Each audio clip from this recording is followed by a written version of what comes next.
recognized as California Teacher of the Year. Her publications have received numerous awards. We're very happy to have her with us. She comes with experience having been the chairman of the board of a very important organization for content creation and distribution, the Creative Commons. So I'd like to welcome Esther. So I teach just right across the way from you guys. I'm at Palo Alto High School. And just to give you a little context, I don't know if you've been to Trader Joe's and looked across the way from Trader Joe's, you see a building being built, a large building, 2-story right across the way. That is the new journalism media building, 27,000 square feet being built for it to house the publications. It's the first in the country, so needless to say, I'm pretty excited about it. And it will open in August. We'll have a grand opening, so if you happen to be in the area, you're welcome to come and see it. So we have even more students. We have 600 students that have all elected to take media studies in one form or another. So that means newspaper, magazine, television, online. We have multiple magazines, and so the question is, why do we have so many magazines? And the answer is, well, they all have these different interests, and we have to keep them really busy and have so many students, so they get to start their own magazine. They come up with a magazine. Now, the latest one is sort of an imitation of the Rolling Stone magazine, and we have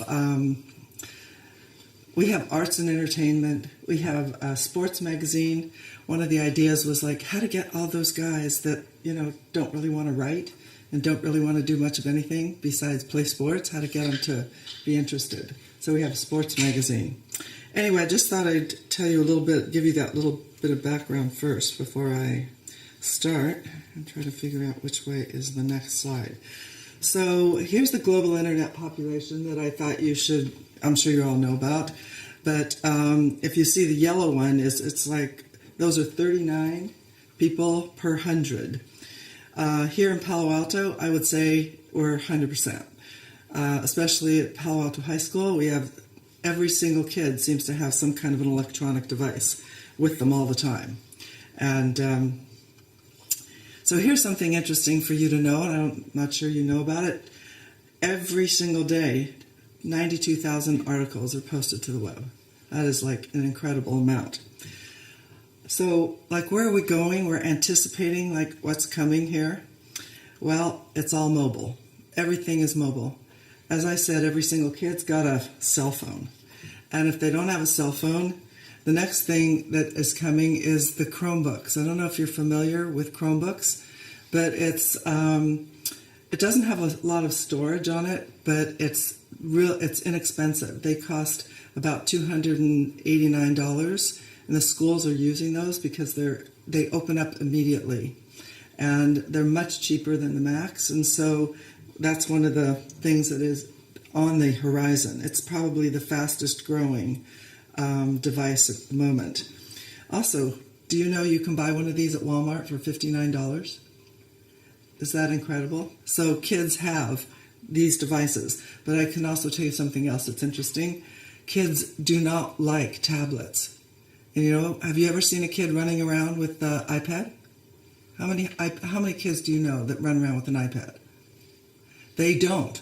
You have one? My kids do. Your kids do. Anybody else? I can tell you, my students voted. They don't like iPads. They're too big, they said. They don't fit in their pocket. And not only that, you can't make a call on them. How's that? So this is what they prefer. They prefer their phone and a computer because a computer has a keyboard. And even though they have keyboards for some of these, they don't seem to like them. Anyway, the big wave of disruption in education, this is what is coming. It's difficult to implement, but it's coming. The role of the teacher is changing from the sage on the stage where you lecture full time to the guide on the side. That's just one of these little slangs that has been out there, supported by technology. So there's a revolution in expectations. actually worldwide. Yesterday, Frank Rose talked about this. Involvement, immersion, infinite choice. It's not just in business, it's also in education. Kids want to be involved in their own learning. They're basically immersed, and they want choice. They do not like to be bossed around all the time because, first of all, they don't have that experience out of school. So the latest thing is called blended learning. I don't know how many of you have heard of this new terminology, but it's a new way to organize the classroom. Palo Alto High School is doing a little bit of it to start, but it's a nationwide movement. Part of the delivery is it's part online delivery of content at school and at home. And so what part? It is 50% roughly. So you lecture for 50% of the time or have sort of traditional instruction, and the other 50% of the time you give students an opportunity to use some kind of an electronic device where they can have some control over the time, place, and path of what they're learning. And it is, this whole movement is headed by the Clayton Christensen Institute. I don't know if you've heard about him. Michael Horn and Tom Vander Ark also used to be head of the Gates Foundation. So that is coming. So blended learning has face-to-face for a third of the time, blended for part of the time, and then online only. So supporting that movement is something like Khan Academy, and Khan Academy is just one of many of these groups that is supporting that. So we have OER Commons. This is the open, free, online materials available, all Creative Commons licensed. Here at Stanford, I'm sure you're familiar with Coursera. So this is also supporting that whole movement. edX also supports it. edX, of course, is Harvard, Berkeley. Everybody, of course, has to have their own special movement here. Just to give you an idea, little kids also are doing the same thing. So here's something, Dreambox. It's one of the most popular websites for children learning math, and you can learn it on an iPad. So I should just mention that, as I said, teenagers don't like these iPads, but you know who loves them? Little kids. So you have preschoolers, kindergarten, first grade, second grade. By the time they reach third and fourth grade, they want to have a keyboard and then they want a computer. But these are really popular. So this is also learning on mobile. So there's a lot of project-based learning, media programs, robotics, coding, publishing on demand. This is an example of a website. This is the website my students do. They also publish a 28-page full-size newspaper every 3 weeks. And that's because they're still stuck in the old style. They want to have something in their hand. They really like that, as opposed to having it just online. This is the sports website that we run. We also publish an 80-page magazine that comes out every month. This is our website, and it's updated every single day, actually multiple times a day. So this is another movement that's popular at Palo Alto High School and around the country. It's FIRST Robotics. I don't know how many of you have heard about it, but this is to teach kids robotics. Everybody's really interested in getting kids involved in coding robotics, and this is code.org. They just had an hour of code, and 25 million kids participated in it. It was just like, I don't know, last month or so. And the idea is to get students involved in coding, robotics, publishing, giving them opportunities to do things independently. Also, this is another movement. It's supported by Mozilla, badging. So instead of just giving kids grades, intermediate, like, okay, you got a C on this paper or whatever, don't give them a grade. So wait until they finish and master something and get really good at it, and then you can give them a badge. So this is classbadges.com. It's catering to the K-12 market. There are other badging systems. One is called Credly, but primarily it's Mozilla that is heading the whole badging movement. So here's the big wave in content production. It's crowdsourced content and sharing. Less than 1% are Creative Commons licensed, and yet they're being shared. So, I told you, that I've been involved with Creative Commons for a long time as chair and vice chair, but I can tell you everybody is sharing anyway, and here's how they're sharing. Flipboard. You familiar with Flipboard? If you're not, it's the next big thing in sharing. You can read hundreds of other magazines. It's all for free. They've launched this new service in March of 2013. People have created over 6 million magazines on Flipboard, all using each other's content, and none of it Creative Commons licensed. So it's peer-to-peer sharing, which I think is, it's interesting. It's a very different thing than what John was talking about, where the journals are, locking up all the content here. So here's an example of a Flipboard, cover stories, and you can just click and put your story in your magazine. You can name it, whatever name you want to name it, and then you can share it. It's incredible. It's also something's coming from The Guardian, the United Kingdom. They're going to be trying to do exactly the same thing. It's called Notice VP, publishing power in your hands. You're just taking articles and you can publish them. You can also, you open it up to other people who can just write for this website. Here's another one. I don't know if you've heard of this. Paperly, create your online newspaper in minutes. It works with Twitter. Pick up all the feeds that people that you personally like on Twitter. It will create a newspaper for you that then you can send out to all your friends or whoever you want to in minutes. I'm not kidding. Literally minutes. Here's what one of them looks like. This guy, Jim Vanites, is a friend of mine, and he's interested in education, and this is his part of his newspaper. Crowdsourced books. There are books out there, crowdsourced. People are writing them together. It's Vivek Wadhwa, the Washington Post, who started this. And it should be published sometime this spring. Pinterest, crowdsourced images. And everywhere, they're all over. Vine, 6-second videos. YouTube, this is something very interesting. 100 hours of YouTube uploaded every minute. Can you believe that? All the time we've been sitting here.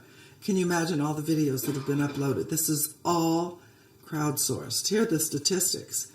More than 1 billion unique users visit YouTube each month. 1 billion. 6 billion hours of video are watched each month on YouTube. That's almost an hour for every person on Earth and 50% more than last year. 100 hours of video are uploaded to YouTube every minute. 80% of YouTube traffic comes from outside the U.S.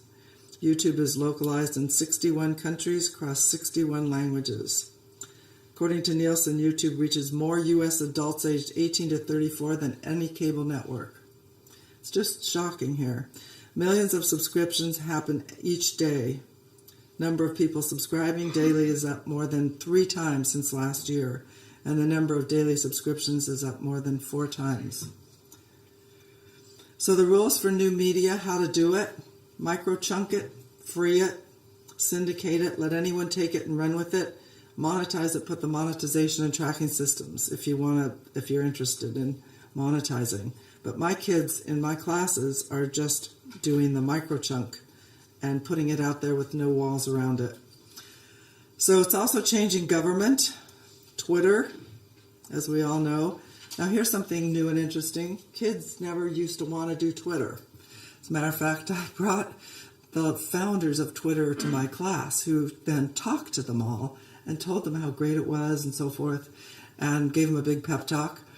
Not a single one of those kids signed up for Twitter. I was like, I couldn't believe it. And then I assigned it in class. Okay, you have to have a Twitter account. Okay, they did it while they were in class, and then it was done. So now I just, somehow or other, something's happened, and they seem to be more interested in signing up for Twitter. I'm not quite sure why, but maybe it's coming, to the teenage world. It's great. So just so you know about that, Facebook, that's what they spend most of their time on. But you know what they're getting on Facebook? News about their friends. They're not getting news. They're just getting, it's a friend information site with 1 billion active users. So here, privacy. By the way, kids are not worried about privacy. You know what they're worried about? Getting caught. They don't want to get caught, which is why we have Snapchat. Okay? So 10 seconds, after 10 seconds, it's gone. So they can post all this crazy stuff that they want. So that's why Snapchat is so popular with kids, because they don't want to get caught doing any of this stuff. Here's Instagram. That's also really something important. They connect and hang out on Google+. And then with regard to Creative Commons, I just thought I would throw that in, of course, since I'm involved in Creative Commons. What's happening? The Commons is growing, continues to grow. We have our own search here. These are all the licenses, in case you aren't familiar. 6 licenses for licensing work. And just this year, the end of last year, we updated, and we now have license 4.0. It's improved internationalization is basically what it's all about. You no need to port the license anymore. They just work for all these countries. We have a few additional features available. Interoperability enables more anonymity, longer lasting, 30-day window to correct violations. That's a really big part of it. Before, they didn't have that opportunity. And these are the groups that are using Creative Commons licenses. I think John talked about Public Library of Science. There's a lot of people that are using them. And the areas that are growing, open textbooks, I would say, is the most important. Open journals, thanks to John and group, and open educational resources.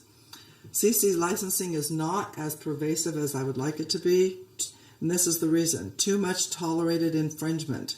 For example, YouTube allows users to use popular music but then requires them to run ads. So that's part of the problem. Here's Pinterest. So the orphan works are still orphans, unfortunately. That's something that we need to make sure changes. We need to reset policy to allow orphan works to be shared. So I'm sorry that I don't have any more time, but thank you very much. And if you have any questions or would like to email me, I'm Esther at Creative Commons. Thank you.